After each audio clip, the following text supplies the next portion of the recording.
والذین یؤمنون بما انزل الیک وما انزل من قبلک وبالآخرۃ هم یوقنون، اور وہ کہ ایمان لائے اس پر جو اے محبوب تمہاری طرف اترا اور جو تم سے پہلے اترا، اور آخرت پر یقین رکھے۔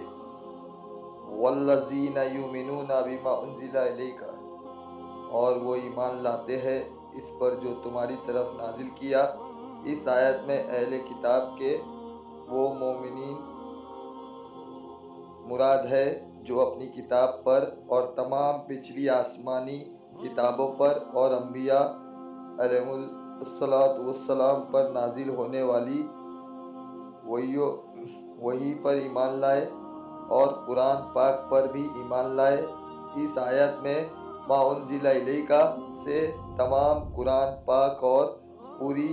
شریعت مراد ہے۔ اللہ تعالیٰ کی کتابوں وغیرہ پر ایمان لانے کے شرعی حکم۔ یاد رکھے کہ جس طرح قرآن پاک پر ایمان لانا ہر مکلف پر فرض ہے، اسی طرح پہلی کتابوں پر ایمان لانا بھی ضروری ہے جو گزشتہ انبیاء اکرام علیہم السلام پر نازل ہوئے۔ البتہ ان کے جو احکام ہماری شریعت میں منسوخ ہو گئے ان پر عمل درست نہیں، مگر پھر بھی ایمان ضروری ہے۔ مثلاً پچھلی کئی شریعتوں میں بیت المقدس قبلہ تھا، لہٰذا اس پر ایمان لانا تو ہمارے لیے ضروری ہے، مگر عمل یعنی نماز میں بیت المقدس کی طرف منہ کرنا جائز نہیں۔ یہ حکم منسوخ ہو چکا۔ نیز یہ بھی یاد رکھے کہ قرآن کریم سے پہلے جو کچھ اللہ تعالیٰ نے اپنے انبیاء علیہم السلام پر نازل فرمایا، ان سب پر اجمالا ایمان لانا فرض عین ہے، یعنی یہ اعتقاد رکھا جائے کہ اللہ تعالیٰ نے گزشتہ انبیاء علیہم السلام پر کتابیں نازل فرمائی اور ان میں جو کچھ بیان فرمایا یہ سب حق ہے۔ قرآن شریف پر یوں ایمان رکھنا فرض ہے کہ ہمارے پاس جو موجود ہے اس کا ایک ایک لفظ اللہ تعالیٰ کی طرف سے ہے اور برحق ہے، بقیہ تفصیلاً جاننا فرض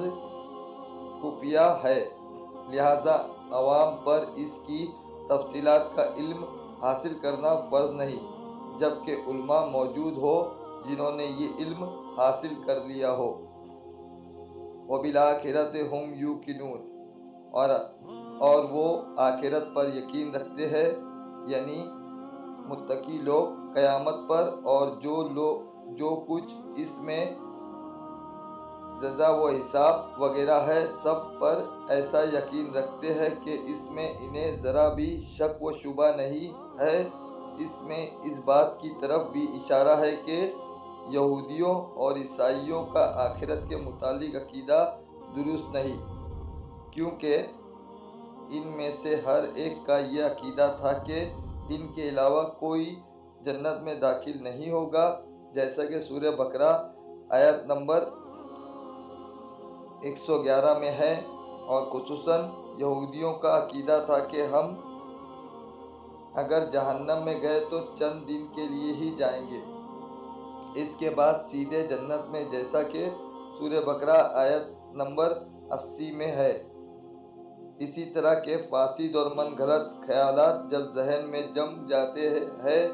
تو پھر اس کی اصلاح بہت مشکل ہوتی ہے۔